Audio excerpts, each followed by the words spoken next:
Y ahora sabemos que tanto los evangelistas Marcos, Lucas, Juan y Mateo coleccionaron, por así decir, varios escritos que existían. Uno había escrito la oración del Padre Nuestro, otro las bienaventuranzas, otro las parábolas, otro los milagros, otro los sermones, otro. Entonces se valió de todo eso para hacer ya el Evangelio ordenado. Y el que más ordenadamente hizo su Evangelio es Mateo. Mateo lo divide en 5 partes, perdón, en 7 partes. Los 3 primeros capítulos son nacimiento, reyes, primeros apóstoles, primera predicación. Luego pone 5 grandes discursos, empezando por las bienaventuranzas, el discurso mencionado, el discurso de las parábolas, el discurso eclesial y el discurso escatológico. Y el último, pasión, muerte y resurrección. Así ordenó su Evangelio. Marcos, que es el más corto, él más bien nos narra la predicación de Pedro. Y Pedro no tenía tanto discursos, sino hechos, muchos hechos. Siempre la doctrina junto con el hecho. Lucas es el científico, él se fija más en el detalle, insiste por ejemplo en la oración, insiste en el trato con las mujeres. Los otros evangelistas no hablan en el capítulo 8 de Lucas, que habla de que Cristo tenía discípulas entre los seguidores de él. Nunca un profeta admitía mujeres en su séquito, en sus discípulos, por la discriminación que ve de las mujeres. Y Cristo en el capítulo 8 de San Lucas nos dice expresamente las mujeres que lo seguían y lo atendían.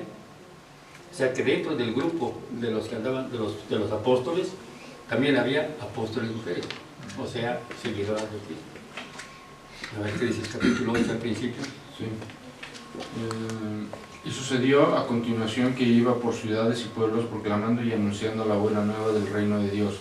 Le acompañaban los 12 y algunas mujeres que habían sido curadas de espíritus malignos y enfermedades. María, llamada Magdalena, de la que habían salido 7 demonios, Juana, mujer de Cusa, un administrador de Herodes, Susana y otras muchas que le servían con sus bienes. No dice así nomás unas mujeres, para que vean que es histórico, dice nombres. La Magdalena, Juana, la mujer de Cusa, que era administrador de Herodes, y Susana. Pues otras muchas que lo seguían con sus bienes. O sea, cada evangelista pone su información que él tenía y la intención que tenía al comunicar. Por ejemplo, Lucas insiste mucho en la oración. ¿Por qué no tanto ni Marcos, ni Mateo, ni Juan? Y Lucas es el que más insiste en la oración. ¿No sería por su relación con San Pablo? Era su hasta el último, hasta Roma. Sí, pero insiste en la oración porque como escribe para los griegos no tenían tradición de orar. En cambio Mateo escribe y Marcos escriben para los judíos que ya tenían la tradición de orar desde el Antiguo Testamento. Entonces vean cómo se adaptaban al auditorio. Y muchas cosas que nos parecen contradictorias o opuestas no es otra cosa más que la adaptación al auditorio, a los destinatarios. Por ejemplo, Mateo habla de 2 endemoniados. Lucas y Marcos hablan de uno. A alguien le puede parecer, si se ve este detalle, bueno, ¿por qué eran por fin 2 o era 1? Parece una contradicción. No se pusieron de acuerdo y ni en eso se pusieron de acuerdo. No, es que Mateo está escribiendo para los judíos y los judíos, mientras no hubiera un testigo, no era verdad lo que el otro decía. Entonces tienen que poner 2 para que sean como testigos. ¿Por qué los mandó de 2 en 2? Para que vean que fue cierto que los mandó. O sea, es adaptarse a la mentalidad del destinatario para que entendiera de qué se trataba. Entonces era un endemoniado, pero para que entendieran los judíos que era cierto, pone 2. Un testigo. Así se explica por qué unos dicen que 1 y otros dicen que 2. Es decir, muchas cosas. Por ejemplo, el sermón de las bienaventuranzas, Mateo dice la montaña, una montaña, se llama el sermón de la montaña, el sermón del monte. Lucas en el capítulo 6 dice que empezó a predicar en un llano. Y entonces los que lean el Evangelio, pues aquí se contradicen. Pues ¿cómo fue en un monte o en un llano?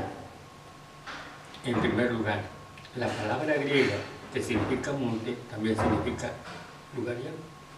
Pero como Mateo escribía para los griegos, Mateo escribía para los judíos, y los judíos sabían que la ley Dios la había dado en el Sinaí, en el monte Sinaí. Entonces Moisés era el legislador del monte Sinaí. Cristo, el nuevo Moisés, es el legislador en este otro monte de las bienaventuranzas. No, y la tradición No es tanto monte físico, sino monte teológico.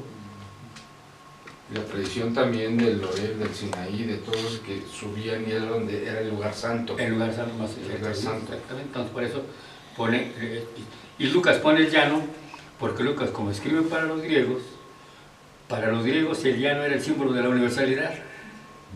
Entonces por eso pone el llano, porque era para todos. Vean, todos estos detalles hay que saberlos por la crítica textual, la crítica de las formas, la crítica literaria, porque si no, no se entiende la Biblia. Y la mayoría de la gente que lee la Biblia, que cree entenderla, pues sí, Dios habla siempre y hace milagros, pero para poder entenderla hay que tener un poquito, por lo menos, de geografía y de historia y de antropología y de sociología para entender muchas cosas, como esto que le estoy diciendo. Alguien que lea el Evangelio y dice, no, pues eso contradicen. Pues sí. Ni se ponen de acuerdo en lo más mínimo. Ya, muy cierto. Entonces, ¿son puras mentiras? No, hay que saber por qué. Entonces, la próxima vez vamos a empezar ya a centrarnos en esto, en los sacramentos, que es dentro de todo el misterio de Dios, dentro de todo lo que tenemos en el Catecismo de la Iglesia Católica. Vamos a centrarnos en los sacramentos y sobre todo vamos a centrarnos en la Eucaristía, como el centro de los sacramentos. Bueno,